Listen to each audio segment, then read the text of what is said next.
आज हम लोग मूड डिसऑर्डर के बारे में पढ़ेंगे कि मूड डिसऑर्डर क्या होते हैं, उसके अंदर कौन कौन से डिसऑर्डर्स आते हैं। तो मूड डिसऑर्डर के अंदर क्या होता है कि मूड डिसऑर्डर के अंदर मेनिया, डिप्रेशन एंड बाइपोलर, मानिया, डिप्रेशन एंड बाइपोलर। तो आज मूड डिसऑर्डर के अंदर हम डिप्रेशन के बारे में पढ़ेंगे कि डिप्रेशन क्या होता है और जो किसके अंदर आता है, मूड डिसऑर्डर। कहीं ना कहीं आपका जो मूड है वो क्या हो रहा है, चेंज हो जाए, क्या है ना कि मूड एक प्रॉपरली फोकस नहीं होना चाहिए, कहीं ना कहीं प्रॉब्लमेटिक हो जाना, उसको हम बोलते हैं क्या, मूड डिसऑर्डर। तो उसके हम देखते हैं डिप्रेशन। फर्स्टली हम देखते हैं क्या मूड डिसऑर्डर के अंदर डिप्रेशन के बारे में पढ़ेंगे कि डिप्रेशन क्या होता है।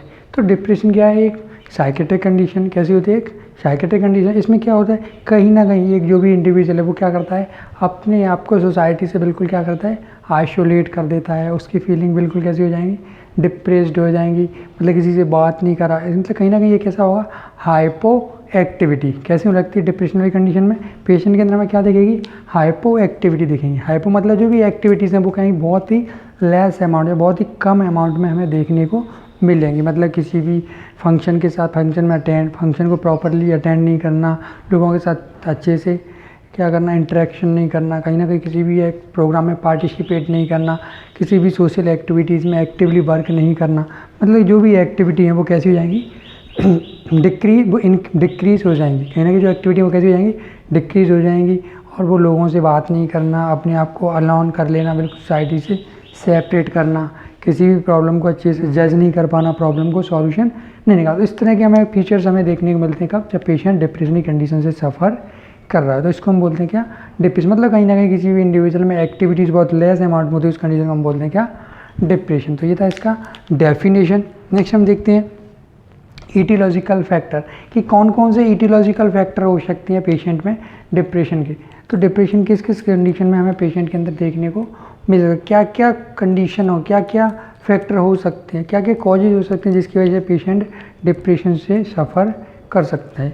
तो कहीं ना कहीं क्या होगा, किसी बिजनेस में लॉस होने पर, किसी भी बिजनेस में लॉस होने पर, या कोई भी बीमारी होने पर, या कहीं ना कहीं जेनेटिक कॉज भी हो सकता है, कुछ इन्वायरमेंटल फैक्टर भी हो सकते हैं। कहीं ना कहीं इन्वायरमेंट, क्लाइमेट का सडनली चेंज हो जाना, कभी भी बारिश, मतलब कहीं ना कहीं वो किसी भी वर्क को करने से किसी वर्क को कंप्लीट होने में रुकावट आना, जॉब को अचीव नहीं कर पाना, या कहीं ना कहीं एक प्रॉपर्ली जब एजुकेशन में अच्छे से मार्क्स अटेंड नहीं कर पाना, कहीं ना कहीं किसी भी प्रोग्राम में अच्छे से पार्टिसिपेट नहीं कर पाना, फीडबैक बहुत ज़्यादा नेगेटिव मिलना किसी भी एक्टिविटी का, कुछ भी वर्क कर रहा है उसमें बहुत ज़्यादा लॉस, किसी फ्रेंड का या किसी भी क्या कलीग्स का या कोई भी फैमिली मेम्बर की डेथ हो जाना, या किसी से कहीं ना कहीं किसी फैमिली के साथ कोई एक्सीडेंटल केस हो जाना। तो ये सारी सिचुएशन कंडीशन की वजह से क्या हो सकता है, पेशेंट डिप्रेशन की कंडीशन देखने को मिल सकती है। मतलब कहीं ना कहीं उसको कुछ ना किसी टाइप का लॉस हो रहा है, उस कंडीशन में क्या होगा, पेशेंट में डिप्रेशन की कंडीशन हमें देखने को मिल सकती है। ये सब रहते हैं क्या, ईटियोलॉजिकल फैक्टर्स। नेक्स्ट हम देखते हैं साइन एंड सिम्टम कि अगर कोई भी पेशेंट डिप्रेशन से सफ़र कर रहा है तो उसमें हमें क्या क्या चीज़ें देखने को मिले, किस तरह की बिहेवियर हमें उसमें शो होगा, या किस तरह का बिहेवियर हमें उसमें देखने को मिलेगा, जिससे हम इजीली आइडेंटिफाई कर सकते हैं कि पेशेंट डिप्रेशन की कंडीशन से सफ़र कर रहा है। तो उसमें क्या होगा, फर्स्टली क्या होगा, हाइपो एक्टिविटी। मतलब जो भी एक्टिविटी हैं वो बहुत ही लेस अमाउंट में होंगी, सोसाइटी के साथ अच्छे से एडजस्ट नहीं कर पाना, प्रॉपर जजमेंट नहीं कर पाना, प्रॉपरली फोकस नहीं कर पाना, प्रॉपर वे में कंसंट्रेशन नहीं कर पाना, प्रॉपरली अटेंशन पे नहीं कर पाना, कहीं ना कहीं किसी भी वर्क को प्रॉपर वे में कंप्लीट नहीं कर पाना, प्रॉपरली थिंकिंग नहीं कर पाना, किसी भी कंटेंट को मेमोराइज नहीं कर पाना, या कहीं ना कहीं एडवाइस नहीं दे पाना, अगर कोई कुछ इंस्ट्रक्शन देता है उनको प्रॉपरली फॉलो नहीं कर पाना, एक प्रॉपर वे में अपने आप को सोसाइटी से बिल्कुल सेपरेट कर देना, एक रूम में क्या करना है, अंदर से बिल्कुल अपने आप को एक कॉर्नर में शिफ्ट कर, रूम में अंधेरे डार्क नाइट रूम में शिफ्ट कर देना, लोगों के साथ बातें नहीं करना, किसी भी प्रोग्राम में अच्छे से एंजॉयमेंट नहीं करना, ठीक है, किसी भी कहीं ना कहीं मतलब वो कहीं ना कहीं उसका बिहेवियर बिल्कुल कैसा हो जाएगा, सोसाइटी से अपोजिट, मतलब सोसाइटी के साथ किसी भी वर्क के साथ अच्छे से अट्रैक्ट या अटेंशन पे नहीं कर पाएगा। तो ये सारे सिम्टम्स हमें देखने को मिल सकते हैं। बहुत ज़्यादा रोना, बहुत ज़्यादा चिल्लाना, ठीक है, बहुत ज़्यादा गुस्सा होना, ये सारी चीज़ें हमें देखने को मिलेंगी किसमें, देखो कहीं ना कहीं डिप्रेशन से सफ़र करने वाले पेशेंट के अंदर। नेक्स्ट हम देखते हैं डायग्नोस्टिक इवैल्यूएशन, मतलब हम कौन कौन से डायग्नोस्टिक इवैल्यूएशन करें। तो नेक्स्ट हम देख रहे हैं क्या डायग्नोस्टिक इवैल्यूएशन, तो क्या मतलब कौन कौन से डायग्नोस्टिक इवैल्यूएशन के बेस पे हम इजीली क्या कर सकते हैं, पेशेंट की कंडीशन के बारे में असेसमेंट कर सकते हैं। पेशेंट की कंडीशन के बारे में क्या ईजिली क्या कर सकते हैं, उसके बारे में पता कर सकते हैं कि पेशेंट किस कंडीशन से सफ़र करा, किसके बेस पे, कुछ टेस्ट और कुछ इन्वेस्टिगेशन के बेस पे। तो इसमें क्या करेंगे, तो फर्स्ट हमें क्या करना है, थोरो हिस्ट्री, मतलब उसका पूरा हिस्ट्री कलेक्शन करना है।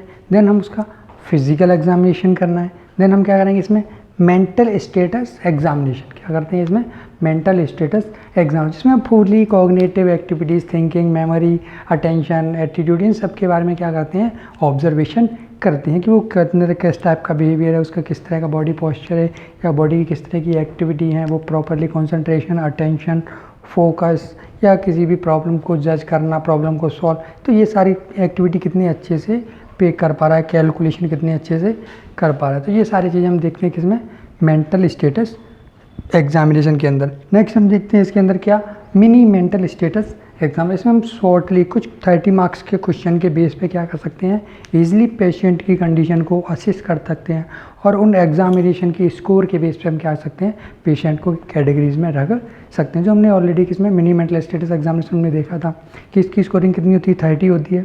अगर किसी का स्कोर 23 to 30 आता है तो उसको हम नॉर्मल बोलते हैं।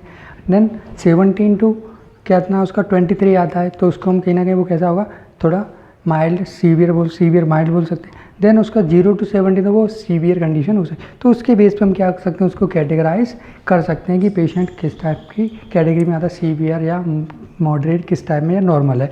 तो वो किस पे, मिनी मेंटल स्टेटस एग्जामिनेशन के बेस। नेक्स्ट हम इसमें न्यूरोलॉजिकल असेसमेंट भी कर सकते हैं, जिसके बेस पर भी हम कुछ कुछ कंडीशन के बारे में असेसमेंट कर सकते हैं। तो ये रहता है क्या इसमें डायग्नोस्टिक वैल्यूएशन।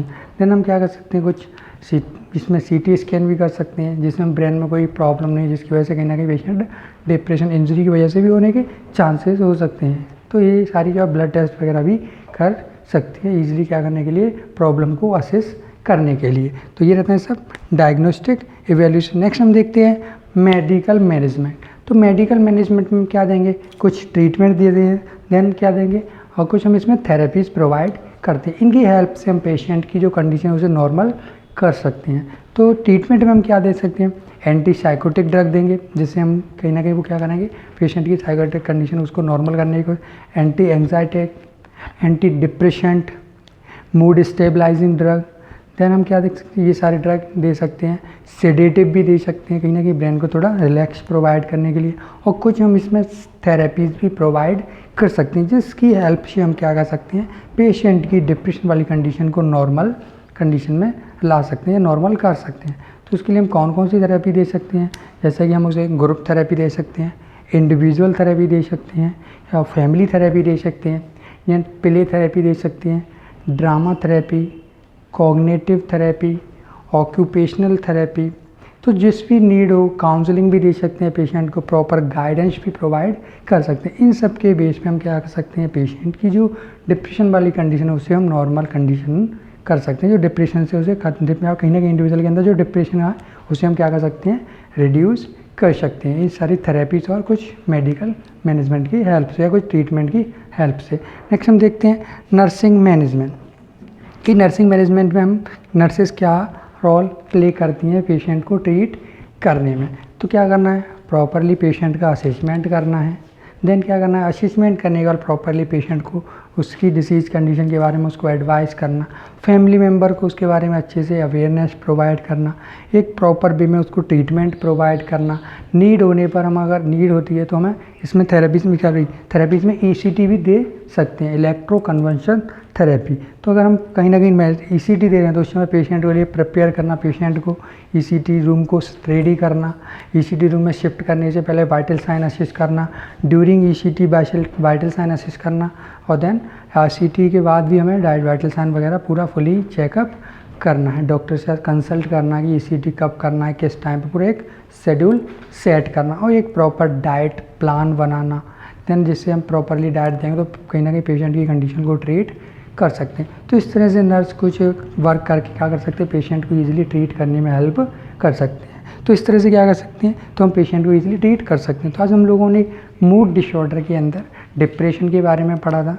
क्या डिप्रेशन के बारे में पढ़ा, तो डिप्रेशन हमने क्या देखा था, डेफिनेशन देखा था, देन ईटियोलॉजिकल फैक्टर्स देखे कौन कौन से हो सकते हैं। नेक्स्ट हमने साइन एंड सिम्टम्स देखे कि अगर डिप्रेशन से पेशेंट सफ़र करा तो हमें क्या क्या सिम्टम्स देखने को मिलेंगे। देन हमने डायग्नोस्टिक इवैल्यूएशन, मतलब किस डायग्नोस्टिक इवैल्यूएशन की हेल्प से हम इजीली पेशेंट की डिसीज कंडीशन के बारे में असेसमेंट या आइडेंटिफाई कर सकते हैं। देन हमने मेडिकल मैनेजमेंट देखा, इसमें हमने कुछ थेरेपीज़ के बारे में देखा जो हम इजीली अप्लाई कर सकते हैं, कुछ हमने कुछ ट्रीटमेंट भी देखा जिससे इजीली पेशेंट को ट्रीट। और देन हमने नर्सेज रोल या नर्सेज मैनेजमेंट देखा जिसमें नर्सेज का क्या रोल होगा। तो हम लोगों ने आज डिप्रेशन के बारे में पढ़ा। अगर इस टॉपिक से रिलेटेड अगर आपको कोई भी डाउट है तो आप मुझे पूछ सकते हो। Thank you.